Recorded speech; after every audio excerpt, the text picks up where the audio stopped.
I'm a man. I'm a man.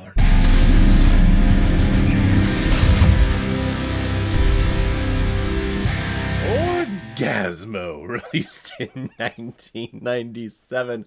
Oh god, this movie is so freaking good. Released in 1997 and is directed by Trey Parker, who also wrote The Thing, who is one of the creators of South Park, and is behind such other films like Team America World Police and Cannibal the Musical. Not to mention they have a Tony Award-winning Best Musical out there called The Book of Mormon, which is my favorite musical of all time. I just love Trey Parker and his co-creator Matt Stone on South Park. I love their sense of humor, and I love who these people are and the stories that they tell and the morals that they tell through their stories. Even though they tell the stories to the extreme, the morals and the values that they teach in those extreme tales are actually pretty profound and could have a major impact on the world if they would all just listen to them. And this film, of course, is also starring Trey Parker and Matt Stone, Dean Bakar, Robin Lynn, and Michael Dean Jacobs. Joseph Young is a Mormon missionary walking around the streets of Los Angeles trying to convert anyone who would listen to him about the Book of Mormon. Well, one day he knocks on the door of a gigantic mansion that is home to a film company shooting a pornographic film that day. And because he disturbed one of the scenes, the director enlists the bouncer to kick his ass. Fortunately for Joseph Young, he knows all of the martial arts in the world and is able to overcome all of the bodyguards. And after the director sees this, he wants to cast Joseph Young as the lead superhero in his pornographic film because he is the only one who can handle the responsibility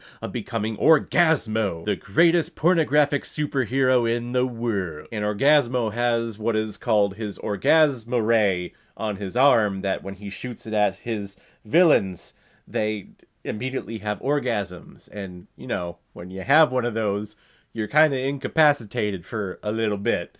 So he can kick his ass, and then once he's done with that, in the scene, he's supposed to go into a, you know, a choreographed dance with the female actress who's laying on the bed. Only Joseph Young doesn't want to do that because he is a man of God, he is a missionary, and that's totally against God's will. So the director is only hiring him to do all the fight scenes in the movie, and then when it's just about to get to the penetration part, that's when they call in a stunt cock! Call the stunt cock, guys! Alright, here we go! I said it previously, and I'll say it again, I love the humor and the comedy of Trey Parker and Matt Stone. Nothing will ever change my mind about that. Again, they take a situation and they go to the extreme with it. They go to a place with an idea that just makes you feel uncomfortable. They say things that you probably should never say in the public at all, but underneath all of the crudeness and all of the wild ideas and all of the wild situations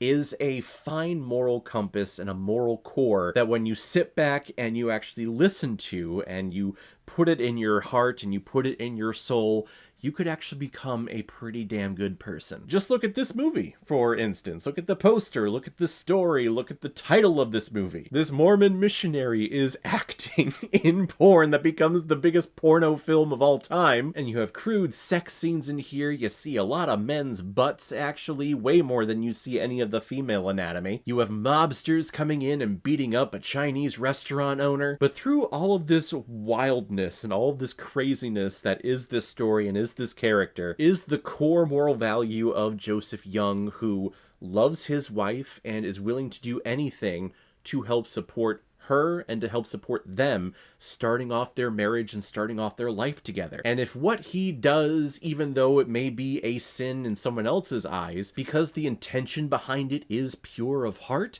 well then Jesus okays it. And I know this because Jesus shows up at the end and gives him a thumbs up and says, hey, you know what you're doing, guy? You did good. Good job. Plus, you just get all of the standard Trey Parker mannerisms that bleeds itself into South Park, especially when it comes to characters like Randy Marsh on that show. The ridiculous delivery of Joseph Young to some of these lines that he says. I hear Randy Marsh in the distance saying these exact same lines in the show South Park.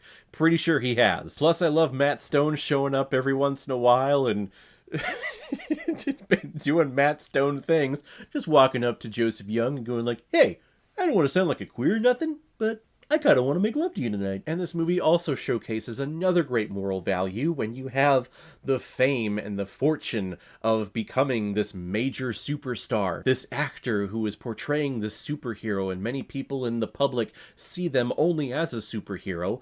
Well, sometimes you can actually take the responsibilities of becoming a superhero to real life, to do the right thing, to help better real life people's ambitions and real life people's situations. Ben Chaplesky, who plays Orgazmo's sidekick, known as Chota Boy, he's a famous scientist who owns patents on all of these inventions and all of these gadgets that he uses for all these sex scenes, but he actually invents the Orgazmo ray in real life and all of these other devices that he uses to blow up buildings and to take out a bunch of mobsters. He's a pretty cool character too. It's the morality of the Spider-Man curse showing forth in this movie about how with great power comes great responsibility. Guys, I know, it's a movie called Orgazmo. I know this movie is not going to be for everyone, and because I'm giving it a higher score here, I know that people are going to probably watch this and go, are you stupid? This movie is ridiculous. Why are you giving it such a high score? Because this is my type of humor, and these are my type of creators, and these are my type of stories. I know this film is not the greatest. This was made back in 1997 when Trey Parker and Matt Stone were just becoming a thing. It has a very independent feel with it. The sound actually cuts out, or it sounds echoey in places, and the cinematography, the lighting choices, it makes the film look cheap in certain scenes. But in my opinion, that's all just part of this film's charm. Again, anything that Trey Parker and Matt Stone do, in my opinion, is gold to me. So popping this on, it's a young Trey Parker and Matt Stone, but it's still Trey Parker and Matt Stone. So it just connects with me, and I have a great time every time I watch this movie. I'm going to give Orgazmo 4 out of 5 Blu-rays. I like it a lot. So guys, if you've seen Orgazmo, what did you think about it? Or if you've never seen it before and you stumbled across it because of this video, then comment below and let me know what you thought about it. And as always, if you like what you see here, if you like my take on movies, then hit the subscribe button and make sure you hit that bell. See you the next time I release the next movie review. So guys, I will see you next time on the channel, but in the meantime, be well, be good to each other, and go watch a movie. Take care, guys.